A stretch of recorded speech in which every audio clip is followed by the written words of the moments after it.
Hello, my name is Jason Vivori. I'm the collections manager here at the Berkshire Museum, and today I'm going to share with you a very interesting object in our collection. We have here a falcon mummy, or a hawk mummy.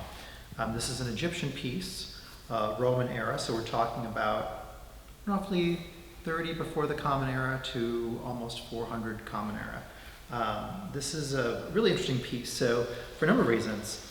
As you can see, it has this sort of cartonnage head cap that looks like a falcon. It's also very well wrapped. It's a very, very intricate piece. So an interesting little bit of information about these mummies.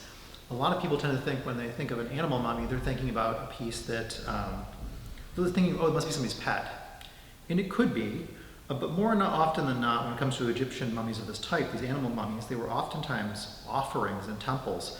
So you would go to a temple and you would purchase a mummy that you would be able to use as an offering. So for instance, if you were at the temple of Sobek, the crocodile goddess of the Nile, you might actually purchase a crocodile mummy to offer to the temple. And so it's a really interesting juxtaposition. Now, consequently, a few things have about that are a little bit different. Oftentimes, these mummies, they're in high demand. Again, it's not necessarily your pet. This is a temple offering. So you're looking for something that does the job, that makes this offering. The ancient Egyptians believed very heavily in effigy, that if they give an object spiritual meaning, that has that meaning.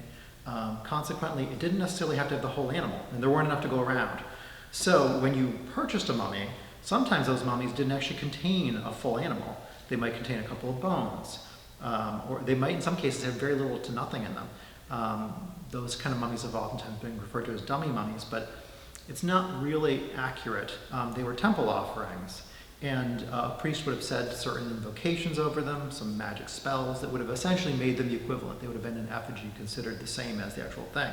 Another example of that would be this figurine. This is an Egyptian shapti. These figurines are meant to be workers. So what it is it has an inscription on it. It's not too visible from here, but it has the name of the deceased that this would have belonged to. And basically it would have detailed the tasks that this figure was supposed to represent.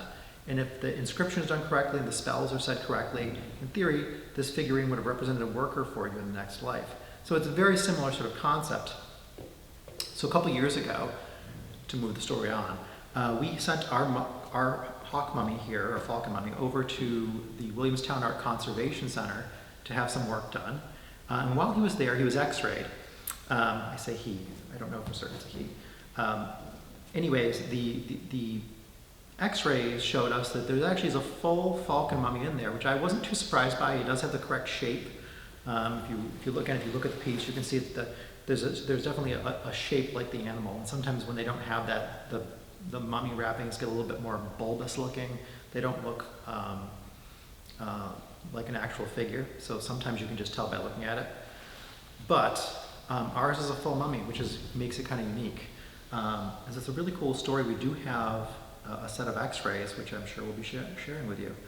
So I hope you enjoyed this video.